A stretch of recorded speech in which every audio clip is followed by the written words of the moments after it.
অগ্নির পাতানো ফাঁদে পা দেয় কথা। বিস্তারিত জানতে সম্পূর্ণ ভিডিওটি লাইক দিয়ে দেখতে থাকুন। কথা বাড়ি ছেড়ে চলে গেলে অগ্নি বলে, কথা সবসময় বলতো আইনি কাগজে সই করে দেব যখন বলবেন। কথা সবসময় এই সম্পর্ক থেকে বেরিয়ে যেতে চাইতো, তাই তো এবার আমি স্পিড পোস্টের মাধ্যমে ডিভোর্স পেপার পাঠাবো।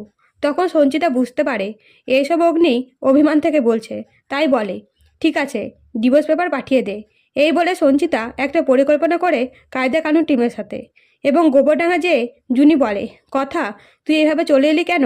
তখন কথা বলে, জুনি ভালোই তো হলো, তোর যখন বাবার বাড়ি আসতে ইচ্ছে হবে তুই চলে আসবি।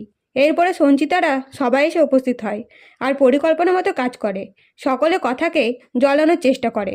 এদিকে সঞ্চিতা তো অগ্নির বিয়ের নকল কার্ড কথার হাতে দিয়ে বিয়েতে নিমন্ত্রণ করে আর বলে, আমার ছেলের বিয়ে আমার পছন্দের মেয়ের সাথে দেব, তুমি অবশ্যই যাবে।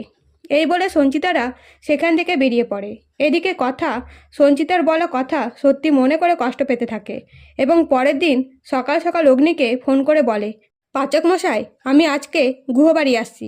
এই সুযোগে মায়ের পছন্দের মেয়ে মানে আপনার বউকে দেখে নেব, সাথে সাথে ডিভোর্স পেপারে সই করে দেব। এই বলে ফোন রেখে দিলে অগ্নি বলে, এখন মেয়ে কোথায় থেকে পাবো? তো কথা শেষে অগ্নির পাতানো ফাঁদে পা দিল। তো বন্ধুরা, ভিডিওটা ভালো লাগলে অবশ্যই লাইক করবেন। ধন্যবাদ।